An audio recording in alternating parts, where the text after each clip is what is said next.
friends, happy Tuesday. It's your favorite physics teacher here, Mrs. McBride. Okay, what we're going to be talking about today is a little review and recap of motion, pretend like I spelled that right, in one dimension. Now, just to let you know, we're going to do motion in 2 dimensions and motion in 3 dimensions as well. But let's do a little recap. So first of all, I want to talk about a couple of different words. The first word is distance and displacement.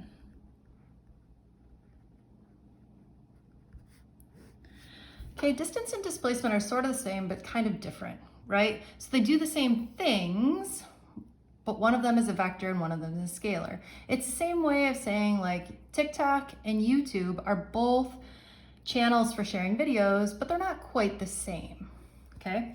So distance in general, we always call path length. I've been keeping track of my steps lately, and the number of steps that I take on a daily basis is my distance, okay? The displacement is my change in position. Okay, so in terms of steps, right, my displacement is always 0 because I always start the day at my house and I always end the day at my house. So my change in position is 0. So even though I get 10,000 steps for my distance traveled, my displacement could be 0 or it could be the same if I travel in a straight line. But again, displacement is the change of position. I always give the example of if you do 1 lap around the track, the distance traveled is 400 meters, but the displacement is 0 because you start and end at the same spot. Okay, if I just walk 400 meters down my street, the distance traveled is 400 meters, and my street is straight, so the displacement is also 400 meters. Okay, now both of these have a symbol of x, lowercase x. And this guy over here is a scalar, but this guy over here is a vector, okay? And they both have units of meters, okay? Hopefully you have no questions on that because that should be pretty standard. All right, the next thing I want to talk to you about is speed versus velocity. All right, so what's the difference here? Speed in general, okay, is defined as the total distance traveled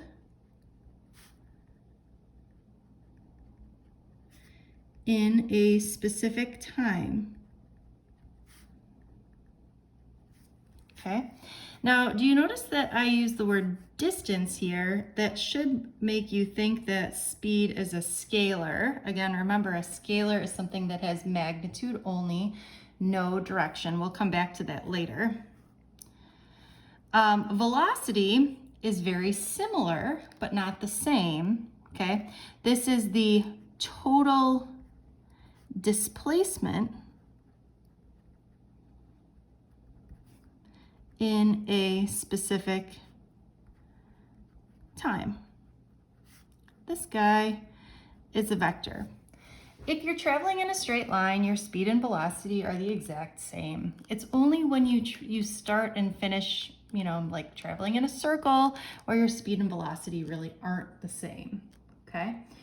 Now, in general, there's a couple of other things that we're going to talk about here, but I just want to go here for a second and say that the symbol for both of these is V, and the units that we're going to measure in are meters per second. There's 2 more types of velocity that I want to talk about. One of them is average velocity. This is important because when we talk calculus, average velocity is something that they'll usually ask you to calculate. Okay, so the average velocity is the displacement during the interval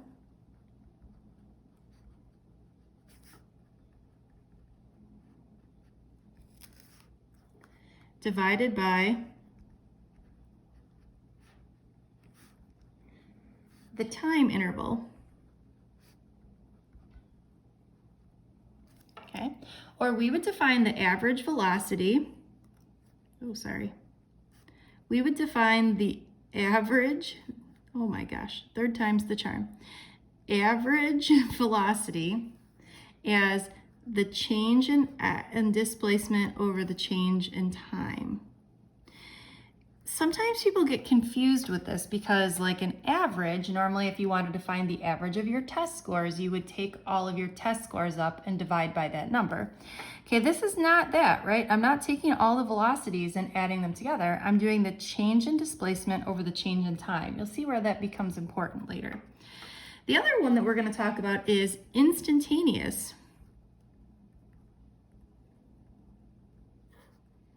Now, instantaneous velocity is the average velocity over a very small interval. Okay, or this is the velocity at a specific time. I'm sorry, my cat Kiwi is he's crying. I don't know why. All right, so what we're basically saying is that to find the instantaneous velocity, we're taking the average velocity over when time is very small, okay? What we can do in math is we can say, well, I want to take the limit, the change in x over the change in time as the change in time goes to 0 or it's very small. Or, this is where we're headed, we already talked about this, that this is the derivative of the displacement with respect to time. Okay, so this is going to be the most helpful for you, that velocity is the derivative of the displacement with respect to time. Okay, and we talked about that last class.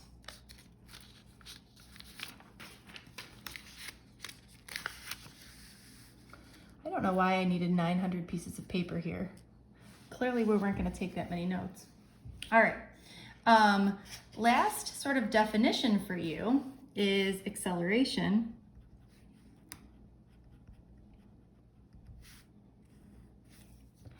Okay, and for acceleration, we're just going to say that this is the rate of change of velocity.